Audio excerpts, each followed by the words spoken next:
Jangan lupa subscribe.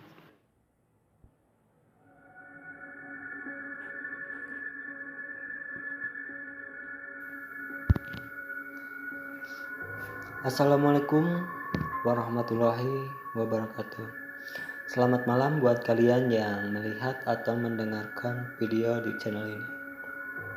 Seperti biasa, saya di sini akan menceritakan hal seram dan misteri. Dan untuk cerita malam hari ini yaitu pengalaman pertama bertemu pocong. Nah, aku di sini ingin berbagi cerita saat pertama kali dan semoga terakhir kalinya aku bertemu dengan makhluk halus. Pengalaman ini kualami saat berusia sekitar 8 tahun yang lalu. Langsung aja kita cerita. Aku masih ingat betul saat itu sekitar tahun 1994 di salah satu perumahan TNI AU di Bekasi Selatan. Aku hanya tinggal berdua dengan pengasuhku malam itu. Karena ayah dan ibuku belum pulang kerja. Malam itu kebetulan malam Jumat. Setelah selesai nonton salah satu kuis yang tenar pada tahun itu, kuis apa ini apa itu. Sekitar jam 9 malam temanku Oman dan Amir mengajakku untuk main petak umpet di luar. Oman dan Amir adalah adik kakak. Sejak kecil aku memang sering main sama anak-anak cowok. Begitu mendengar panggilan mereka berdua, kontan saja aku bangkit dari dudukku dan langsung bilang sama pengasuhku, "Mbak, aku mau main dulu ya, pamit." Pada Mbak Ipah, pengasuhku. "Mau kemana, Neng? Udah malam tuh," ujar Mbak Ipah melarang. Dia sedang asik nonton TV. "Mau main sama Oman dan Amir sambil nungguin ibu pulang," kataku girang.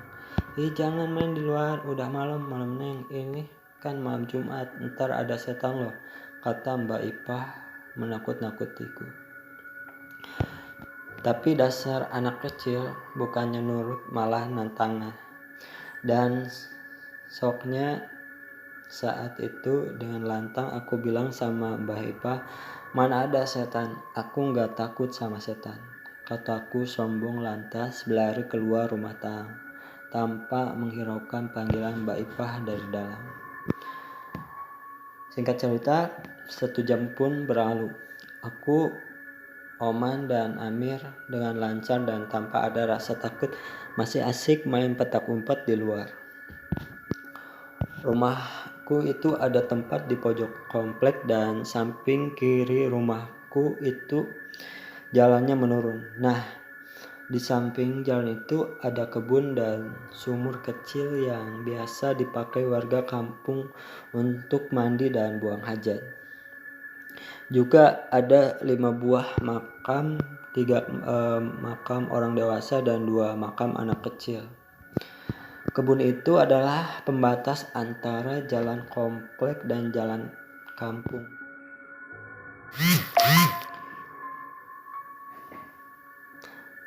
Ada satu warung gubuk di samping kiri jalan kampung, ada satu warung gubuk milik orang tua Oman dan Amir. Mereka kebetulan tinggal di perkampungannya, bukan di kompleknya. Biasanya warung itu tutup sebelum maghrib, tapi entah ada apa saat itu warungnya masih buka sampai malam.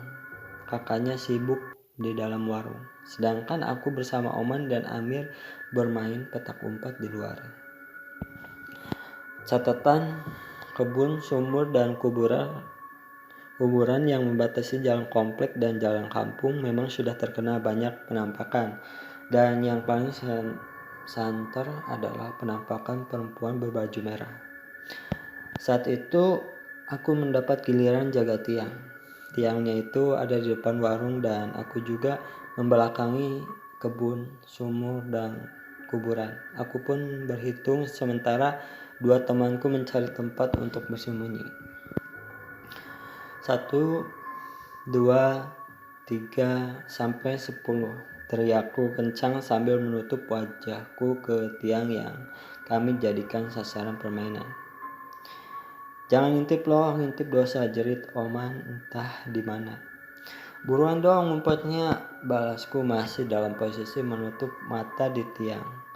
11, 12, sampai 17, lanjutku berhitung. Udah, jerit Amir langsung setelah hitunganku nyaris mencapai 20. Aku kontan membuka mata. Dengan semangat 45, aku cepat-cepat mencari mereka. Lirik kanan, lirik kiri, lari ke sana ke sini. Aku cari mereka dari warung mereka sampai pagar rumahku. Sekitar 3 menitan aku mencari namun belum ketemu. Aku pun balik lagi ke tiang jagaku. Lalu tiba-tiba serak. Tampak Amir keluar tergesa-gesa dari balik pepohonan di kebun. Spontan aku langsung megang tiang jaga sambil teriak, "Hong Amir," kata girang. Tapi begitu Amir sampai ke tiang sambil ngos-ngosan, dia bilang, "Lu lihat gak di sana ada apaan?" Tanya Amir kecapekan karena lari-lari kayak dikejar setan, sambil tangannya nunjuk ke sesuatu tempat di dalam kebun. "Mana sih?" tanya aku sambil celingak-celinguk.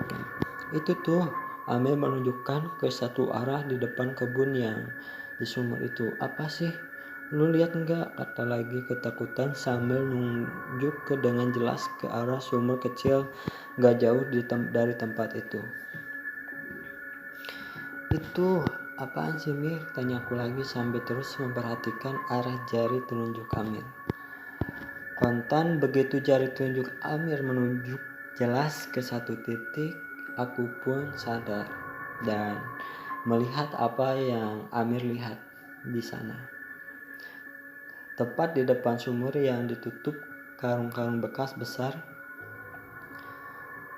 tepat di samping pohon rambutan besar, aku melihat sosok makhluk putih, tinggi besar, nyaris setinggi pohon rambutan. Tangan melihat dengan tatapan kosong ke arah kami. Makhluk itu hanya berdiri diam di balut kain papan putih selusuhnya. Wajahnya seperti dingin, kaku, dan pucat seperti tanah darah. Aku tersentak kaget karena makhluk itu benar-benar menatap ke arah kami. "Pocong!" jeritku kencang dan lantang. "Tuh kan benar!" Amir langsung kalang kabut teriak-teriak. Setan!" Lalu dia lari ke dalam warung sementara aku masih kayak orang bego diam di tempat. Nggak tahu kenapa aku malah diam sambil melihat pocong itu. Selain beberapa waktu, bahuku ditepuk oleh Amir yang sudah siap kabur dari tempat itu bersama Oman dan kakaknya. "Buruan pulang, aku juga mau pulang," suruh Amir lantang. Lalu mereka bertiga lari terbirit-birit menuju ke rumahnya. Tersadar dengan apa yang kulihat, aku cepat-cepat pulang ke rumah. Rumahku hanya berjarak beberapa meter dari sumur tempat pocong itu berdiri. Di rumah, aku langsung heboh teriak-teriak ke pengasuhku, Mbak Ipah, ada pocong," kataku ketakutan. Mbak Ipah yang kaget mendengar jeritanku langsung keluar dan dari dapur sambil nanya, "Ada apa, Neng?" "Mbak, ada pocong di sumur, Mbak. Buruan yuk ke rumah Mama Halim aja," seruku. Mama Halim adalah nenekku dan rumahnya ada di blok atas. "Makanya kalau Mbak kasih tahu jangan bandel," omel Mbak Ipah sambil buru-buru mengunci pintu. Karena jalan terdekat menuju rumah nenekku adalah jalan dekat sumur itu, akhirnya dengan terpaksa aku dan Mbak Ipah lewat jalan memutar yang lebih jauh dan akhirnya kami pun sampai ke rumah nenek. Aku sempat cerita sama nenekku perihal pocong itu, Tapi cerita anak umur 8 tahun gak dipercaya sama sekali. Begitupun dengan ibuku. Saat ibuku datang menjemput sekitar jam 11-an, aku cerita apa yang kualami, tapi ibuku juga tidak percaya. Rasanya kecewa, sedih, dan takut campur aduk jadi satu. Yang percaya cuma Mbak Ipah saja, karena Mbak Ipah memang orang kampung sebelah. Saat pulang ke rumahku, ibu memaksa untuk jalan lewat jalan turunan yang ada sumur itu. Padahal aku sudah ajak memutar karena saking takutnya ketemu pocong lagi. Tapi omonganku gak digubris. Detik demi detik mendekati sumur, aku makin merapatkan tubuhku ke ibu. Aku memeluk erat pinggang ibu sambil ngumpet di bajunya. Rasanya persendian ini mau copot saking takutnya. Mana tuh, gak ada apa-apa kok, kata ibuku ketika pada akhirnya kami melewati kebun dan sumur di jalan menurun itu. Aku gak berani melihat, aku hanya ngumpet di tubuh ibu hingga sampai ke rumah. Semalaman aku gak bisa tidur, rasanya parno banget waktu itu. Nah, begitulah pengalamanku. Itu pertama kalinya aku melihat penampakan hantu secara jelas. Dan sejak saat itu aku benar-benar takut sama yang namanya pocong, walaupun hanya fotonya saja. Itulah ceritanya untuk malam hari ini. Tinggalkan like, comment, share, dan subscribe. Dan jangan lupa juga nyalain loncengnya biar gak ketinggalan jika ada video-video baru di channel ini. Terima kasih. Assalamualaikum warahmatullahi wabarakatuh.